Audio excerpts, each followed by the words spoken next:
এবার আসিয়া আসমানের দিকে উঁচু হাত উঠায় দোয়া করে, ও আল্লাহ, এত বড় রাষ্ট্র ক্ষমতার মালিকের বউ হইয়া দুনিয়াতে থাকার জায়গা পেলাম না, খানা পেলাম না, অত্যাচারিত হলাম। ও আল্লাহ, মেহেরবানি করে তুমি আমার জন্য তোমার পার্শ্বে জান্নাতে একটা ঘর বানাইয়া দিও। যেই ফেরাউন আল্লাহর সাথে চ্যালেঞ্জ দিয়া নিজের খোদা দাবি করলো, ওই ঘরে আমার আল্লাহ মেহেরবানি করে আসিয়াকে ঈমানওয়ালা বানায় দিলেন। এরে আম্মা জান, আসিয়ার মতো এমন একজন আল্লাহর বান্দি বেঈমান ফেরাউনের ঘরে থাইকা আসিয়ার জবানে আল্লাহর নাম উচ্চারণ হয়। ফেরাউন বলে, রে আসিয়া, জবানে কি আওয়াজ দিলা? বলে, আমার মালিকের নাম আমি উচ্চারণ করলাম। বলে, আমি তো মিশরের খোদা, তুমি আবার কার উপরে ঈমান আনছো? বলে, মুসা নবীর আল্লাহ যিনি আমার আল্লাহ তিনি। ফেরাউনের মাথা গরম হয়ে গেল। আসিয়া, তুমি আমাকে খোদা বলতে হবে, আমারে তুমি যদি খোদা না বলো আমার খোদাগিরির ভ্যালু নাই। আসিয়া বলে, এক আল্লাহকে মানছি, তোমাকে আমি আল্লাহ বা খোদা বলে স্বীকার করতে পারবো না। ফেরাউন শেষ পর্যন্ত ওই আসিয়ার উপর অত্যাচার, খানা বন্ধ, পানি বন্ধ, ঘুম বন্ধ, থাকার জায়গা নাই। ও আল্লাহর বান্দারা, শেষ পর্যন্ত ফেরাউন সিদ্ধান্ত নিল আসিয়াকে ফাঁসি দিয়া দুনিয়া থেকে বিদায় দিবে। আসিয়ার যখন এই খবর ছড়ায় গেল ফাঁসি হয়ে যাবে, হাজারো লাখো মানুষ হাজির, এবার শুলিবিদ্ধ করবে আসিয়াকে। আসিয়া চোখের পানি ছেড়ে কান্না করে, ও আল্লাহ, বেঈমানের মোকাবেলায় বিজয় দান করো। ও আল্লাহ, ধৈর্যর মোকাবেলায় তুমি ধৈর্য ধারণ করার তৌফিক দাও, আমি যেন ওর অত্যাচারে তোমাকে ভুলিয়া না যাই। কাঁদতেছেন, মুসা নবী যাইতেছেন। আসিয়া ডাক দিয়ে কয়, ও পয়গম্বর, আল্লাহর মোহাব্বতের একটু আওয়াজ দেন, আমার এখন ফাঁসি হবে, একটু বলেন আমার আল্লাহ এই মুহূর্তে আমার উপরে বেজার না খুশি? মুসা নবী বলে, অনেক খুশি। আল্লাহর নবীর এই কথা শুনিয়া এবার আসিয়া আসমানের দিকে উঁচু হাত উঠায় দোয়া করে, ক্বালাত রব্বিবনি লি ইনদা বাইতা ইনদাকা বাইতান ফিল জান্নাহ ওয়া নাজ্জিনি মিন ফিরআউন ওয়া আমালিহি ওয়া নাজ্জিনি মিনাল কওমিজ জালিমিন। ও আল্লাহ, এত বড় রাষ্ট্র ক্ষমতার মালিকের বউ হইয়া দুনিয়াতে থাকার জায়গা পেলাম না, খানা পেলাম না, অত্যাচারিত হলাম। ও আল্লাহ, মেহেরবানি করে তুমি আমার জন্য তোমার পার্শ্বে জান্নাতে একটা ঘর বানাইয়া দিও। আসিয়া কথা বলে কাঁদতেছেন, হঠাৎ আসিয়ার কান্না বন্ধ, মুস্কি হাসে। ফেরাউন ডাক দিয়া কয়, রে আসিয়া, বিপদ সময় ফাঁসি হবে, হাসো কেন কান্না বন্ধ করে? আসিয়া ডাক দিয়া কয়, আমি দেখি যা তুমি দেখো না, আমি দেখতেছি আমার মাওলা দয়াময় রব্বুল আলামিন জান্নাতে আমার জন্য একটা ঘর বানায় রাখছেন, আমি ছবিটা দেখতেছি। আল্লাহ আমার কলবের চক্ষুটা খুলে দিছে, লক্ষ লক্ষ ফেরেশতারা অপেক্ষায় আছে আমার রূহটা জান্নাতের মধ্যে নেওয়ার জন্য। তাড়াতাড়ি আমাকে শুলিবিদ্ধ করে দাও, আমার এখন মরণটাই আমার জন্য কল্যাণ।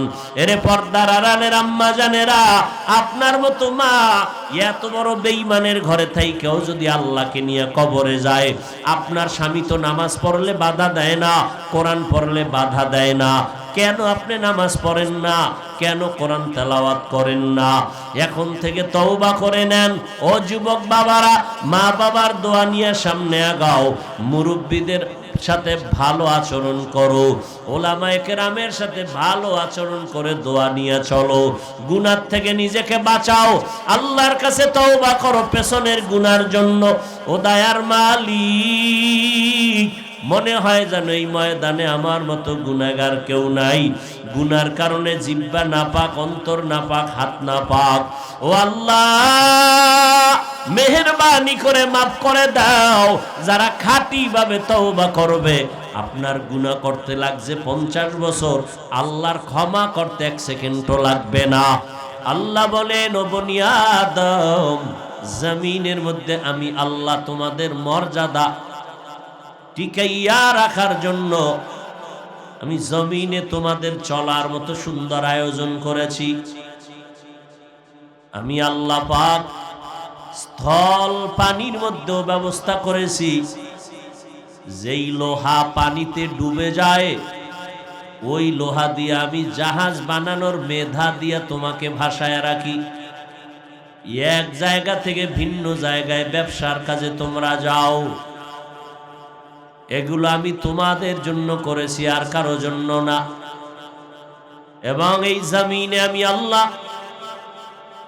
সমস্ত প্রাণীদের খানা দেই, আমি আল্লাহ পশুর খানাও দেই, গর্তের পিপিলিকারও খানা আমি দেই। আমি মানুষের খানার আয়োজনও করেছি, তবে মানুষ তোমার যে খানাটা এর মতো পিওর খানা জমিনে আর নাই। আমি আল্লাহ তোমাদের মর্যাদা তো বাড়ায় দিয়েছি। আমি আল্লাহ পাক রব্বুল আলামিন এত মজার মোহাব্বত আর তোমাদের কেন করছি জানোনি? ফেরেশতারা 24টা ঘন্টার অল টাইম আমি আল্লাহর গুণগান গায়, এরপরও আমি ফেরেশতাকে শ্রেষ্ঠত্ব দান করি নাই। আমি মানুষ তোমাদের কেন দিয়েছি? তোমাদেরকে দেওয়ার পিছনে একটা কারণ, তোমাদের শক্তি বেশি, এই জন্য তোমাদের মর্যাদা কয় না। শক্তির দিক থেকে হিসাব করো তুমি বড় দুর্বল। ওয়া খুলিকাল ইনসানু যায়ীফা, মানুষের মতো দুর্বল আমি কোনো প্রাণী বানাই নাই। ও মানুষ, তুমি এতটাই যে দুর্বল, পিপিলিকার কাছেও তুমি দুর্বল, একটা মশার কাছেও তুমি দুর্বল, খানার বেলায় তুমি দুর্বল। সমুদ্রের মধ্যে বড় বড় নীল তিমি আছে, নীল তিমি, এক একটা নীল তিমির প্রতিদিনের খানার তালিকা 1000 কেজি চিংড়ি মাছ। ঢাকা চিড়িয়াখানায় লেখা আছে দৈনিক একটা বাঘের খাদ্য হলো 17 কেজি গোশত। কোহে কাফ একটা পাহাড়ের নাম, ওই পাহাড়ে একটা প্রাণী বসবাস করত, সিমর্গ। ওই প্রাণীটার প্রতিদিনের খানা হলো 40টা মোটা তাজা হাতি। তাহলে বান্দা তুমি খানার বেলায় দুর্বল, মেধার দিক থেকে তুমি আগানো কয় না। তাকাইয়া দেখো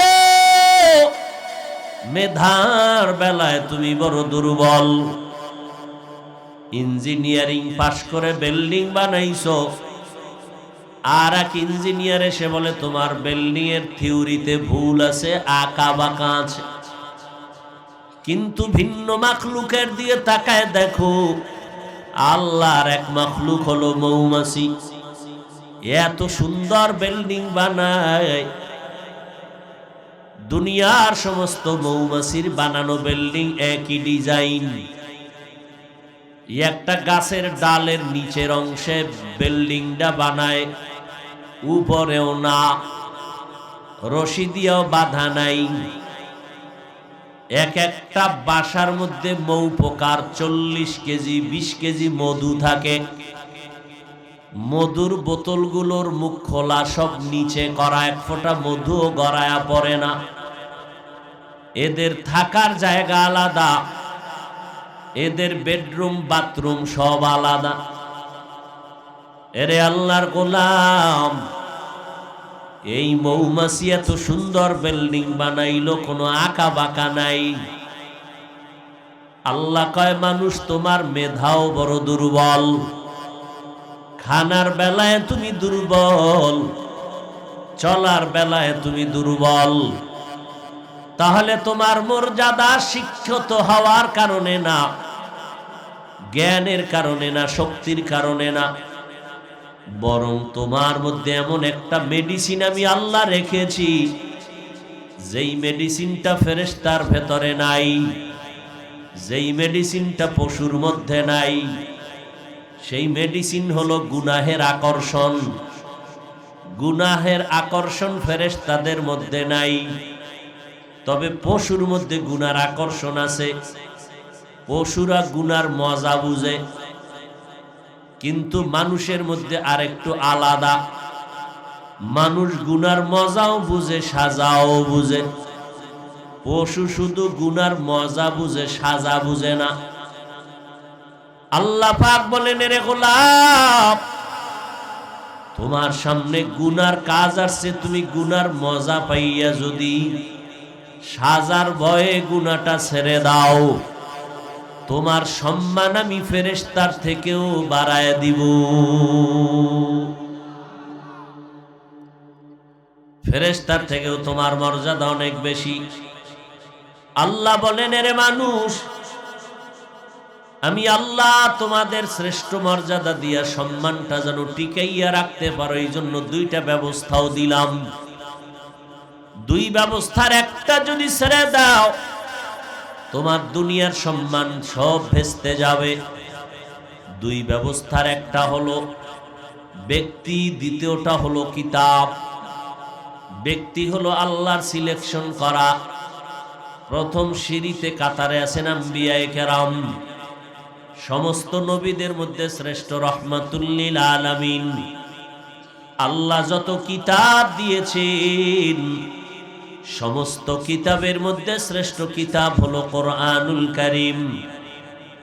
আল্লাহর নবী বিদায় বেলা বলে গেলেন, ও দুনিয়ার উম্মতের দল, আমি নবী বিদায় বেলা দুটো জিনিস তোমাদের কাছে রেখে গেলাম আমানত, চ্যালেঞ্জ দিয়ে গেলাম।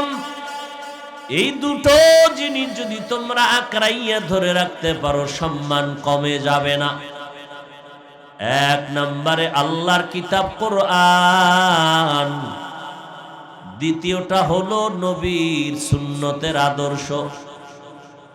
আল্লাহর কসম, ১৫০০ বছর পর আজও তাকাইয়া দেখো রে মুসলমানরা, ও নবীর আশিক, এই দুনিয়াতে সব মুসলিমরা চায় মাদ্রাসা বন্ধ হয়ে যাক, মসজিদ বন্ধ হয়ে যাক, কোরআনের আওয়াজ বন্ধ হয়ে যাক। শুধু অমুসলিমরা চায় না, এদের সাথে আবার ইসলামের ব্যানারওয়ালা কিছু মুনাফিকেরাও ভেতরে ভেতরে তাল মিলায়। আছে না নাই? বলে এত ওয়াজ দিয়া লাভ নাই, এত মাদ্রাসা দিয়া লাভ কি, এত কোরআনের বয়ান দিয়া লাভ কি, এইভাবে বাজে কথা বলে। এরপরও তাকায় দেখেন, সারা দুনিয়া এক হয়ে গেছে মুসলমানের বিরুদ্ধে। মুনাফিকেরাও ভেতরে ভেতরে চক্রান্ত করে, কিন্তু এরপরও আল্লাহর শুকর, যাদের কাছে আল্লাহর কোরআন আছে, নবীর আদর্শ আছে, এদের মতো সম্মানে এখনো ভিন্ন কেউ নাই। একটু ভালো করে বুঝেন, বুঝাবার জন্য বলি, রাগ করবেন না, বেয়াদবি ক্ষমা চাই। ও এলাকার যুবক, পর্দার আড়ালের আম্মা জান, ও বৃদ্ধ বাবাজি, আপনিও একদিন দুনিয়ায় থাকবেন না, আমিও একদিন দুনিয়াতে থাকবো না। চট্টগ্রামের একজন আল্লাহর বান্দা শাহ আমানত রহমাতুল্লাহ আলাইহি, এত বড় আল্লাহওয়ালা, বিধর্মীরা পর্যন্ত তার নামটা শ্রদ্ধার সাথে নেয়। এই শাহ আমানত, তিনি ছিলেন গরিব, একজন সরকারি দায়িত্বশীল চাকরিজীবী ডিসি, তার পিয়ন ছিলেন তিনি এক সময়। আজকে ডিসি সাহেবের অস্তিত্ব দুনিয়ার কেউ জানে না, আর শাহ আমানতের বেঈমানেরা পর্যন্ত স্মরণ করে, মুসলিমরা স্মরণ করে শাহ আমানত। এরে নবীর উম্মতের দল, একটু হিসাবটা লাগান। আমরা যারা নবীর তরিকা মানিয়া চলার চেষ্টা করি, আপনারা যারা নবীর তরিকা বাদ দিয়া চলার চেষ্টা করেন, এরম নাই? আপনিও মুসলমান, আমিও মুসলমান, আপনার আল্লাহ আমার আল্লাহ এক নাকি আলাদা? আপনার নবী আমার নবী কি ঘুমাইতেছেন? আপনার কাবা আমার কাবা, জোরে বলেন। আমার ধর্ম আপনার ধর্ম, আপনাদের কালেমা আমার কালেমা, আপনাদের কোরআন হাদিস আমার কোরআন হাদিস। আপনি আমি দুনিয়াতে আসছি, সিস্টেম ছিল সব এক। নাকি আপনারা লঙ্গি পরে আসছিলেন? বিদায় বেলার সিস্টেম হবে তাও পুরুষের কাফন 3টা, মহিলাদের কাফনের কাফন 5টা, কালার হবে আলাদা। হ্যাঁ, সব কালার হবে এক। কি কালার হবে? সাদা। মরণের পরে যেই কবরে রাখবে কবরের সাইজও হবে এক। কবরের মধ্যে 3টা প্রশ্ন হবে, সবার বেলায় এক। রবের পরিচয় দাও, ধর্মের পরিচয় দাও, রাহমাতুল লিল আলামিনের পরিচয় দাও। ও আল্লাহর বান্দারা, আপনার আমার আল্লাহ এক, নবী এক, কোরআন এক, ধর্ম এক, কালেমা এক, কাবা এক। কিন্তু আপনি মুসলমান, আমিও সেই নবীর উম্মত মুসলমান। আপনার টুপি মাথায় দিতে লজ্জা লাগে, আর আমি মুসলমান, আমার টুপি মাথায় না দিলে লজ্জা লাগে। আপনি মসজিদে ঢুকতে লজ্জা পান, আমি মসজিদে না ঢুকলে লজ্জা পাই। আপনি পর্দা করতে লজ্জা পান, আমি পর্দা না করলে লজ্জা পাই। চিন্তা করেন আপনি কত ভিআইপি মুসলমান। ও আল্লাহর বান্দারা, আমরা নবীর আদর্শ মেনে চলার চেষ্টা করি, আপনারা নবীর আদর্শ বাদ দিয়ে চলার চেষ্টা করেন। কারণ কি? আপনারা ধারণা দুনিয়ায় তাহলে আরাম শান্তি পাবেন। এবার আমাকে একটু বলেন, আপনারা যারা দুনিয়া দুনিয়া দুনিয়া দুনিয়া করিয়া নবীর টুপি পরেন না, নামাজ পড়েন না, পর্দা করেন না, বলেন আপনারা কয় বেলা খান প্রতিদিন? 3 বেলা। আমরা নবীর তরিকা ঠিক রাখার পরেও আমরাও কয় বেলা খাই? বরং আপনাদের থেকে বেশি খাই। আর কি হুজুরগো মতো বেশি খাই না আসেনি দুনিয়া। রমজানে ডায়েরি লাগে, দাওয়াত খাই, মুখস্থ থাকে না। সেক্রেটারি কয় দাওয়াত কবে? শুক্রবার। না, শিডিউল নাই। সাহারি এক জায়গায়, ইফতারি 2 জায়গায়। ইফতারি কয়বার করে? একবার। তো 2 জায়গায় কয় যে ওই যে মাগরিবের আগে আর ভরে, বুঝলেন না? মাগরিবের আগে আর ভরে, সাহারি আর এক ঘরে। এইভাবে শিডিউল দাওয়াত। সিরিয়াল না পাইলেন দাওয়াত না। হুজুরের দাওয়াত দিলাম, আইলো না, খাইলো না, না, মনটাই খারাপ হয়ে গেল। কথা ঠিক নেই? তাহলে আপনাদের থেকে আমরা তুলনামূলক বেশি খাই এবং পিওর খাই। আমাকে কেউ ভেজাল দেয় না, বট দেয় যদি আগুন লাগে ঘরে, বুঝেন না? এই জন্য দেশি মুরগি, কোনো ভেজাল টেজাল নাই। জীবনে বিসমিল্লাহ না কইলে ওই সময় কয়, ভয় অন্তরে। তাহলে আপনারা নবীর আদর্শ বাদ দিয়েও 3 বেলা খান, আমরা নবীর আদর্শ ঠিক রাখার পরেও 3 বেলা খাই। তা তো সমান সমান আছেন, উপরে তো উঠতে পারলেন না। যারা ভাবছিলেন আমগো নিচে ফেলায় উপরে উঠবেন, পারলেন না। আপনারাও নবীর তরিকা বাদ দিয়া ব্যবসা করেন, চাকরি করেন। আমরা নবীর তরিকা যারা মানি, আমাদের মধ্যেও ব্যবসা করে, চাকরি করে, আছে না নাই? আপনি নবীর তরিকা বাদ দিয়া বিয়ে শাদী করলেন, সন্তান আছে। আমাদের মধ্যে বিয়ে শাদী করনেওয়ালা, সন্তানওয়ালা আছে, নবীর তরিকা ঠিক রাখিয়া। তাহলে আপনি বেশি আগাইতে পারেন নাই, আমাদের তুলনায় আপনি মোটেও আগাইতে পারেন নাই। বরং তুলনামূলক দেখা যায় অশান্তি আপনার বেশি, আপনার মুসিবত বেশি।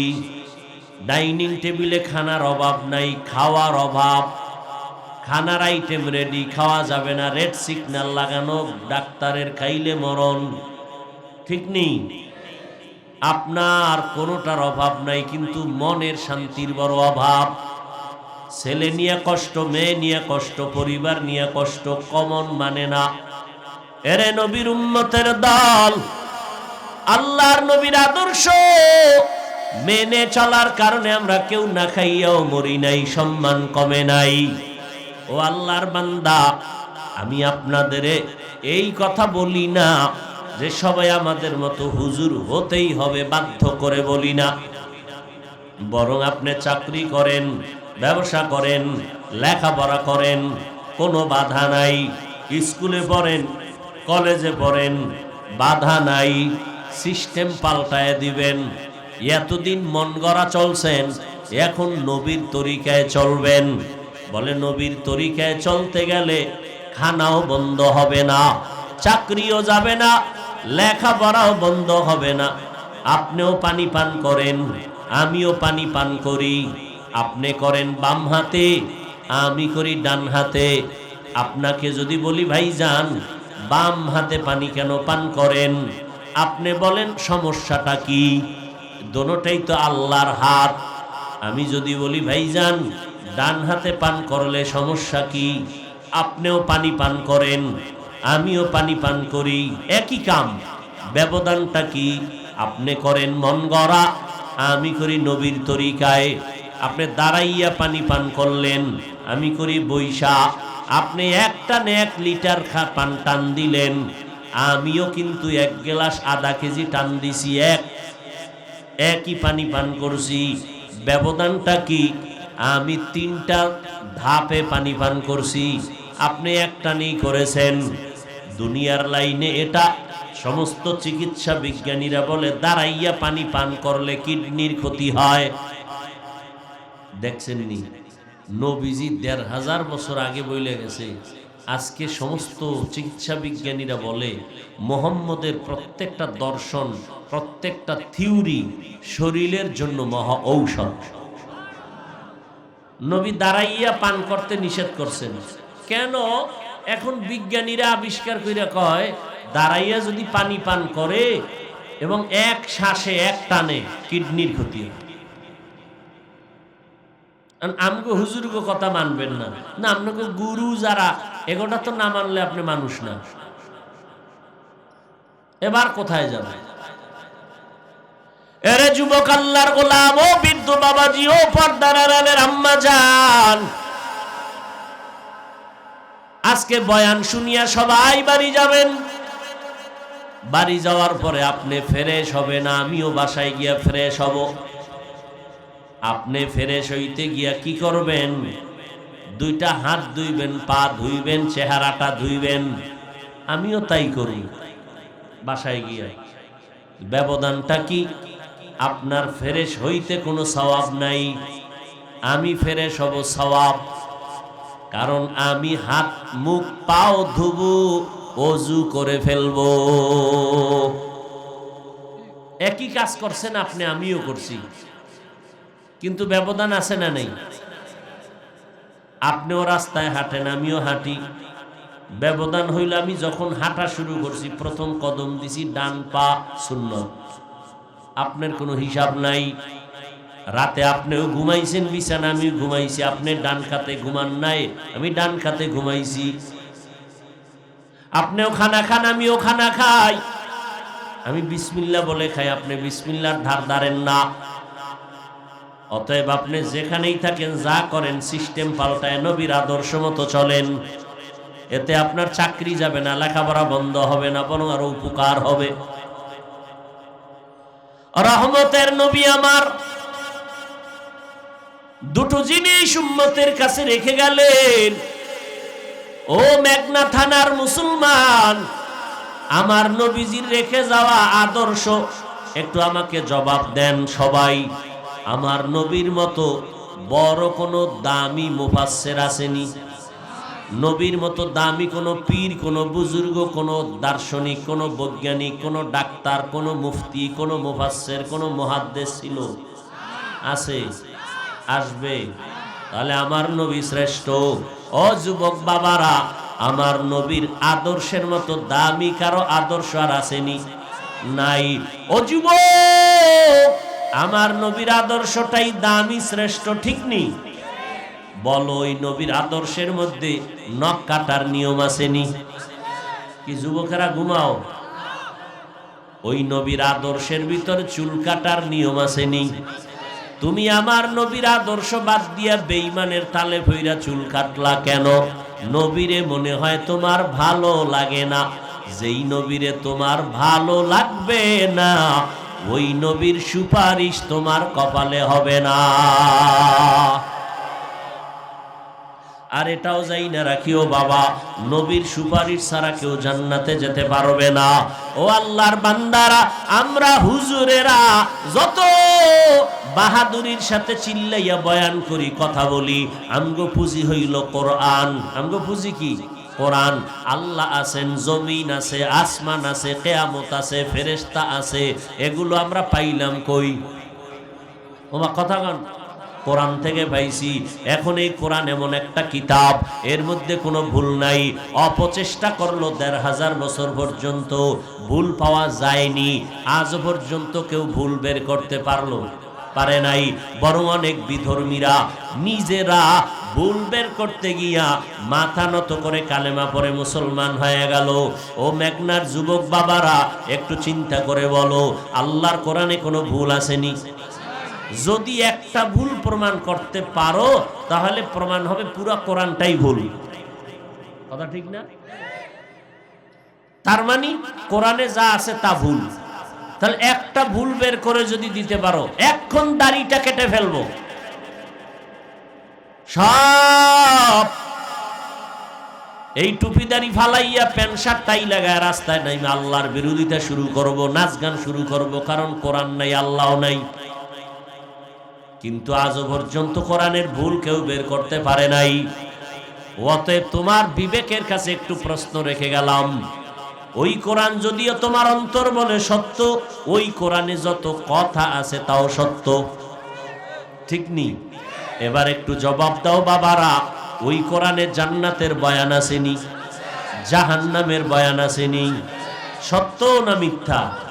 কে জান্নাতে যাবে, কে জাহান্নামে যাবে, আল্লাহ তাও বলেন, ইন্নাল আবরারা লাফি নাঈম ওয়া ইন্নাল ফুজ্জারা লাফি জাহিম। নেক আমল যারা করবে জান্নাতের পথিক, যারা গুনাহ করবে জাহান্নামের পথিক। ও যুবক বাবারা, পর্দার আড়ালের আম্মা জানেরা, আমার নবী রেখে যাওয়া আদর্শ হিন্দুরা মানবে? নবীর আদর্শ মানবে? একটু জবান খুলেন বলো, নবীর আদর্শ মানবে কারা? বলেন। মুসলমান। এখানে আপনারা তো সবাই মুসলমান। ও আপনারা বাদে নাকি? না আপনারাও? তাহলে নবীর আদর্শে টুপি পরেন না কেন? নবীর আদর্শের দাড়ি রাখেন না কেন? নামাজ পড়েন না কেন? পর্দা করেন না কেন? কি যুবক বাবারা, ও বিয়ে করার পর তোমার কপালে বিয়া আছে কিনা গ্যারান্টি দাও। আছে বিয়া? আমার ধারণা যতটুকু নাই, যদিও থাকে, কারণ যেই পরিমাণ আকাম করো মোবাইল দিয়ে, এতে বিয়া থাকার কথা না। তবে যদি থাকে, তবে তুমি বউ পাবা না, পাবা জল্লাদ, ডানা কাটা ভরি, ঠিক না? ডানা কাটা ভরি মানে এ ডানা কাটে। যখন এর ঘরে আনবা, এ কইবে তোর মায়ের ডানা বাপ, তোর বাপের ডাও বাপ, দুজন খারাপ। তো কি করবো? ঢাকা ফেলাট ল, তোমারে লয়ে ঢাকা গেছি। ঢাকা যায় কয়েকদিন তোমারে খাইয়া চুষে সব তোমারে রাস্তার ফকির বানায় কইবে তোর ডানাও কেটে বিদায়, হিজরত করলাম। ডানা কাটা ভরি। হাসিও না, টের ভাইবা চান্দু, কত ধানে কত চাল, সময় মতো হাসছো না। আমি শুরুতে বলছি না, এটা হাসার প্যান্ডেল না। আর আমি যা বলছি এটা হাসির কথা না, কান্নার কথা। বউয়ের জোতার বাড়ি যখন কপালে লাগবে, টের পাইবে এটা বউ না জল্লা, তখন টের পাইবে। কয় মাইয়ার জীবন খাইছো, এক মাইয়ায় জুতা দিয়া সাইজ করবে। সারাটা রাত মোবাইলে কবিরা গুনাহ করেছো, তোমার চেহারার দিকে তাকাইলে কেন মায়া লাগে না? চেহারার মধ্যে কেন তোমার আকর্ষণ নাই, উজ্জ্বলতা নাই? তোমার গুনাহ করার কারণে তোমার চেহারা নষ্ট হয়ে গেছে, তোমার জানা নাই। অথচ তোমার বয়স মাত্র 25, বয়স মাত্র 30। এই বয়সে তো চেহারা নষ্ট হতে পারে না, অথচ তোমার দিকে তাকাইলে মনে হয় যেন কার্টুন কার্টুন ভাব, চেহারার মধ্যে কোনো উজ্জ্বলতা নাই। তোমার জীবনের পাওনা সবার বর্দোয়া, চরিত্র তোমার এত খারাপ, একটা মানুষ তোমারে দোয়া করে না, কেউ ভালো জানে না, ভিতরে ভিতরে চায় তুমি মরে গেলে ভালো। ও যুবক বাবারা, নবীর আদর্শ পৃথিবীর কোন মুসলিমরা মানবে না, মুসলমান মানবা। ও যুবক আল্লাহর গোলাম, তোমার মতো যুবক তাকাইয়া দেখো, স্কুলে পড়ে, কলেজে পড়ে, মিথ্যা বলবা না, 5 বেলার নামাজ পড়ে আছে না নাই? বালিশে মাথা লাগাইয়া নিজের প্রশ্ন করো, তুমি কেন পারবা না? তোমার মতো যুবক রাস্তায় গাড়ি চালায়, নামাজ ছাড়ে না, তুমি কেন পারবা না রে বাবা? আল্লাহ মানুষকে দান করেছেন, একটু চিন্তা করো বাবা। তোমার আমার মতো কত যুবক জীবনে মাদ্রাসায় পড়ে নাই, জেনারেল লাইনে পড়িয়া নদীর মধ্যে মাছ ধরিয়াও নামাজ ছাড়ে না। বলো বাবা, তুমি কেন পারবা না? তোমার মতো সন্তান র্যাব, আর্মি, পুলিশ, বিডিআরের চাকরি করে, নামাজ ছাড়ে না, তুমি কেন পারবা না? তোমার মতো সন্তান ময়দানে কৃষিকাজ করে, নামাজ বাদ দেয় না, তুমি কেন পারবা না রে বাবা? আল্লাহর ভয় কি তোমার অন্তরে নাই? আজকে যত বেশি বেশি নেক আমল সাহাবায়ে কেরাম করলেন, কিন্তু এরপরও তারা কান্না করে মরণ পর্যন্ত চলে গেলেন, আল্লাহর আযাবের ভয়ের কান্না। ও আল্লাহর বান্দারা, কই তুমি চলছো? আজকে তোমার মতো যুবক জেনারেল লাইনে থাকিয়াও যদি নামাজ পড়ে, তুমি কেন পারবা না রে বাবা? ও বৃদ্ধ বাবাজিরা, আপনার মতো কত বুড়া মানুষ হাতে লাঠি নিয়া মসজিদে গিয়া টোকায় টোকায় গিয়া নামাজ পড়ে, ছাড়ে না, আপনারা কেন পারবেন না? ও পর্দার আড়ালের আম্মা জানেরা, এতক্ষণ আপনাদের সন্তানদের অনেক কথা শুনাইছি, এই কথাগুলো যদি আসলেই বাস্তবায়ন করতে চান ভালো লাইনে, এগুলোর জন্য আপনাদের অবদান রাখতে হবে, দোয়া করতে হবে। কারণ আপনাদের এত দাম, এত মর্যাদা আল্লাহ দান করেছেন। আপনারা নবীদের মায়ের মতো মা, সাহাবায়ে কেরামের মায়ের মতো মা। এরে আম্মা জান, আপনারা আলেম হাফেজে কোরআনের মায়ের মতো মা। এই স্টেজে সন্তানরা কোরআন হাফেজ হইয়া মাথায় পাগড়ি নিল, এদের মা বাবার কপাল কত ধন্য। এরে পর্দার আড়ালের আম্মা জান, আপনার মতো কত মা এখনো আছে এই এলাকায়, তাহাজ্জুদ নামাজ পড়ে, 5 ওয়াক্ত পড়ে, স্বামীর মাল হেফাজত করে, সন্তানগুলো নেককার বানানোর চেষ্টা করে। ও আম্মা জান, আপনারা খাদিজা রাদিয়াল্লাহু আনহার মতো দামি নারী, আপনারা ফাতেমা রাদিয়াল্লাহু আনহার মতো দামি নারী, আয়েশা রাদিয়াল্লাহু আনহার মতো দামি নারী। এরে আম্মা জান, আপনাদের এত সম্মান। ইসমাইল নবীর মা হাজরা আলাইহা সালামের মতো দামি নারী, ঈসা নবীর মা মারিয়াম আলাইহা সালামের মতো দামি নারী। বেঈমান ফেরাউন আল্লাহর সাথে চ্যালেঞ্জ দিয়া নিজেরে খোদা দাবি করলো, ওই ফেরাউনের ঘরে আল্লাহ গোলাপ ফুল ফুটায় দিলেন তার স্ত্রী আসিয়ার মাধ্যমে। ওই আসিয়া বেঈমান ফেরাউনের ঘরে থাইকা আল্লাহর জান্নাত নিয়া জান্নাতে চলে গেলেন। নবীজি বলেন, হাসরের ময়দানে আসিয়ার সাথে আমি মুহাম্মদের বিবাহ হয়ে যাবে। এরে আল্লাহর বান্দারা, ও পর্দার আড়ালের মা বোনেরা, এখনো সময় আছে, তওবা করেন। আল্লাহ পাক রব্বুল আলামিন বলেন, ও মানুষ, আমি আল্লাহ তোমাদেরকে দুনিয়ায় পাঠাইছি, আমার নবী কোরআন পাইয়া হেদায়েতের বাণী শুনাইতেছেন। লোকেরা কয়, কি শোনাও? বলে রবের কালাম, রহমানের কালাম। তোমরা এক আল্লাহর ইবাদত করো, রহমানের ইবাদত করো। মুশরিকরা বলে, মুহাম্মদ তুমি একবার বলো এক আল্লাহ, আবার বলো রহমান, তাহলে কি আল্লাহ দুইজন? কয় না, তো রহমানকে।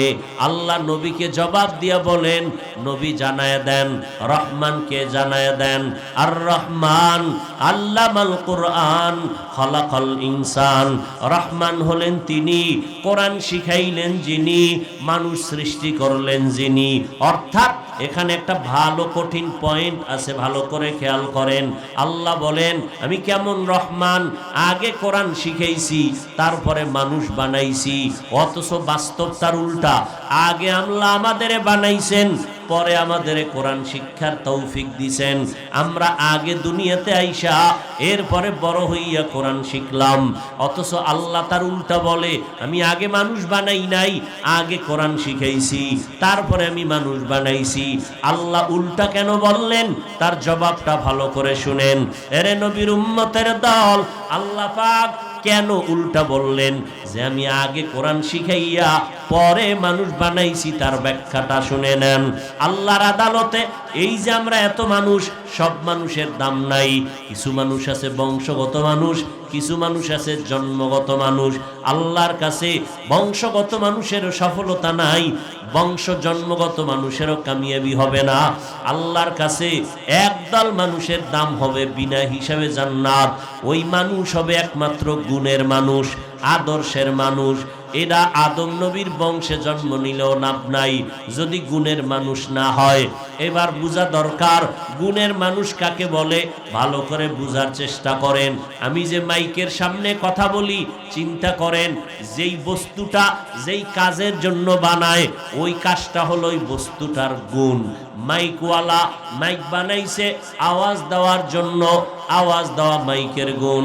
বাতিওয়ালা বাতি বানাইছে আলো দেওয়ার জন্য, আলো দেওয়া বাতির গুণ। ঠিক নেই? যেই জিনিসটা যেই কাজের জন্য বানায়, ওই কাজ হলো ওই জিনিসের গুণ। বলেন তো মানুষ বানাইছেন কেন? একমাত্র ইবাদতের জন্য। ইবাদত, আল্লাহর ইবাদতের জন্য মানুষ বানাইছেন। তাহলে যেই জিনিসটা যেই কাজের জন্য বানায়, ওই কাজটাই হলো ওই জিনিসের গুণ। মানুষের কাজ কি? তাহলে মানুষের গুণ কি? দেখছেন মানুষের গুণ কি? ইবাদত করা। ইবাদত করলে সে গুণের মানুষ। মাইকের গুণ কি? আওয়াজ দেওয়া। বাতির গুণ কি? আলো দেওয়া। মাইক যদি আওয়াজ না দেয় বলবে ফালায় দাও, এটা গুণের মাইক না। বাতি যদি আলো না দেয় বলবে ভেঙ্গে ফেলো, এটা গুণের বাতি না। মানুষ বানাইছেন কেন?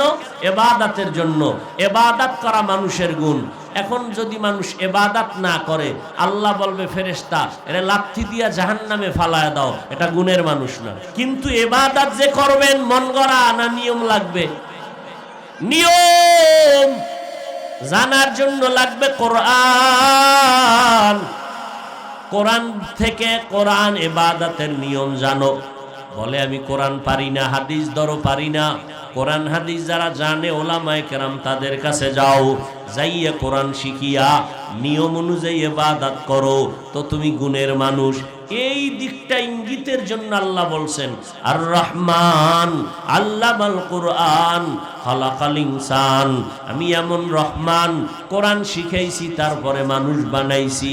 অর্থাৎ যারা কোরআন শিখিয়া ইবাদত করবে সঠিকভাবে, তারা গুণের মানুষ। এই গুণের মানুষ আল্লাহর জান্নাত পাবে। অতএব গুণের মানুষ হতে হলে ইবাদত লাগবে। ইবাদত বুঝতে শিখতে হলে কোরআন লাগবে। কোরআন শিখতে বুঝতে হলে উলামায়ে আহলে হক লাগবে। এই গুণের মানুষের জন্য আল্লাহ জান্নাত বানাইছেন। ইবাদত করা মানুষের গুণ। যারা সঠিকভাবে ইবাদত করবে, ইবাদত মানে সারা রাত জায়নামাজে বসে থাকা না, সারা দিন রোজা রাখা ইবাদত না। আপনি ব্যবসা করেন ইবাদত, আপনি চাকরি করবেন ইবাদত, আপনি লেখাপড়া করবেন ইবাদত। সব হতে হবে আল্লাহর জন্য, নবীজির তরিকায়। যা করবেন সব ইবাদত। ও আল্লাহর বান্দারা, এরে নবীর উম্মতের দল, আল্লাহ পাক রব্বুল আলামিন ইবাদত করবিয়া গুণের মানুষ হয়ে যারা কবরে যাবে, এদের জন্য জান্নাত। আল্লাহ হাসরের ময়দানে এদের বিনা হিসাবে জান্নাত দিবেন। কিন্তু যারা ইবাদত করবে না, এরা গুণের মানুষ হবে না। আল্লাহ তাআলা ওই অন্ধকার কবরে নেওয়ার পর জাহান্নামে নিক্ষিপ্ত করবেন। ও আল্লাহর বান্দারা, ও পর্দার আড়ালের আম্মা জান, আল্লাহ পাক হেদায়েতের মালিক। যেই ফেরাউন আল্লাহর সাথে চ্যালেঞ্জ দিয়া নিজের খোদা দাবি করলো, ওই ঘরে আমার আল্লাহ মেহেরবানি করে আসিয়াকে ঈমানওয়ালা বানায় দিলেন। এরে আম্মা জান, আসিয়ার মতো এমন একজন আল্লাহর বান্দি বেঈমান ফেরাউনের ঘরে থাইকা আসিয়ার জবানে আল্লাহর নাম উচ্চারণ হয়। ফেরাউন বলে, রে আসিয়া, জবানে কি আওয়াজ দিলা? বলে, আমার মালিকের নাম আমি উচ্চারণ করলাম। বলে, আমি তো মিশরের খোদা, তুমি আবার কার উপরে ঈমান আনছো? বলে, মুসা নবীর আল্লাহ যিনি আমার আল্লাহ তিনি। ফেরাউনের মাথা গরম হয়ে গেল। আসিয়া, তুমি আমাকে খোদা বলতে হবে, আমারে তুমি যদি খোদা না বলো আমার খোদাগিরির ভ্যালু নাই। আসিয়া বলে, এক আল্লাহকে মানছি, তোমাকে আমি আল্লাহ বা খোদা বলে স্বীকার করতে পারবো না। ফেরাউন শেষ পর্যন্ত ওই আসিয়ার উপর অত্যাচার, খানা বন্ধ, পানি বন্ধ, ঘুম বন্ধ, থাকার জায়গা নাই। ও আল্লাহর বান্দারা, শেষ পর্যন্ত ফেরাউন সিদ্ধান্ত নিল আসিয়াকে ফাঁসি দিয়া দুনিয়া থেকে বিদায় দিবে। আসিয়ার যখন এই খবর ছড়ায় গেল ফাঁসি হয়ে যাবে, হাজারো লাখো মানুষ হাজির, এবার শুলিবিদ্ধ করবে আসিয়াকে।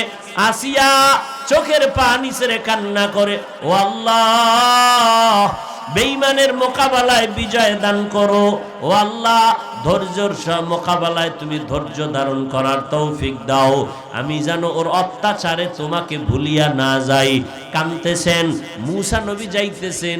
আসিয়া ডাক দিয়ে কয়, ও পয়গম্বর, আল্লাহর মোহাব্বতের একটু আওয়াজ দেন, আমার এখন ফাঁসি হবে, একটু বলেন আমার আল্লাহ এই মুহূর্তে আমার উপরে বেজার না খুশি? মুসা নবী বলে, অনেক খুশি। আল্লাহর নবীর এই কথা শুনিয়া এবার আসিয়া আসমানের দিকে উঁচু হাত উঠায় দোয়া করে, ক্বালাত রব্বি ইবনিলি ইনদা বাইতা ইনদাকা বাইতান ফিল জান্নাহ ওয়া নাজ্জিনি মিন ফিরআউন ওয়া আমালিহি ওয়া নাজ্জিনি মিনাল কওমিজ জালিমিন। ও আল্লাহ, এত বড় রাষ্ট্র ক্ষমতার মালিকের বউ হইয়া দুনিয়াতে থাকার জায়গা পেলাম না, খানা পেলাম না, অত্যাচারিত হলাম। ও আল্লাহ, মেহেরবানি করে তুমি আমার জন্য তোমার পার্শ্বে জান্নাতে একটা ঘর বানাইয়া দিও। আসিয়া কথা বলে কাঁদতেছেন। হঠাৎ আসিয়ার কান্না বন্ধ, মুস্কি হাসে। ফেরাউন ডাক দিয়া কয়, রে আসিয়া, বিপদ সময় ফাঁসি হবে, হাসো কেন? কান্না বন্ধ করে। আসিয়া ডাক দিয়া কয়, আমি দেখি যা তুমি দেখো না, আমি দেখতেছি আমার মাওলা দয়াময় রব্বুল আলামিন জান্নাতে আমার জন্য একটা ঘর বানায় রাখছেন, আমি ছবিটা দেখতেছি।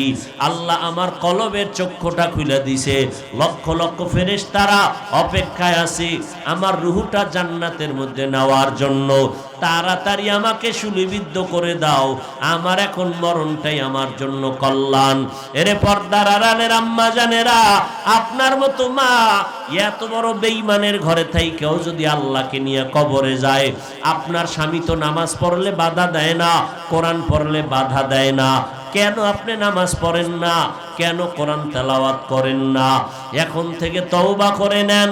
ও যুবক বাবারা, মা বাবার দোয়া নিয়ে সামনে আগাও, মুরব্বীদের সাথে ভালো আচরণ করো, ওলামায়ে কেরামের সাথে ভালো আচরণ করে দোয়া নিয়ে চলো, গুনাহ থেকে নিজেকে বাঁচাও, আল্লাহর কাছে তওবা করো পেছনের গুনার জন্য।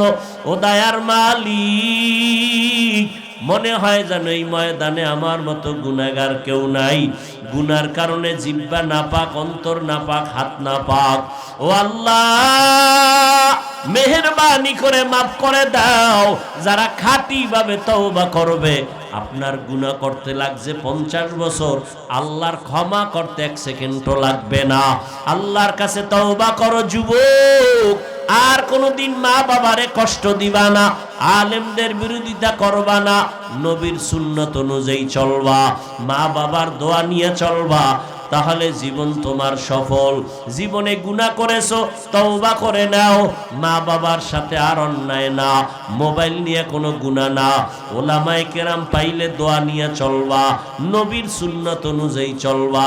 এরে পর্দার আড়ালের আম্মা জান, আল্লাহর কাছে তওবা করেন, সন্তানের জন্য দোয়া করেন, আল্লাহ নেককার সন্তানের মা বাবা বানায় দিবেন।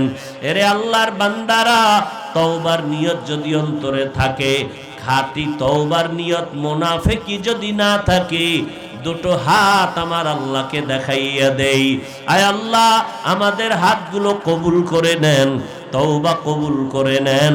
তওবার উপরে মজবুত হইয়া চলার মতো তৌফিক দান করেন, আমিন।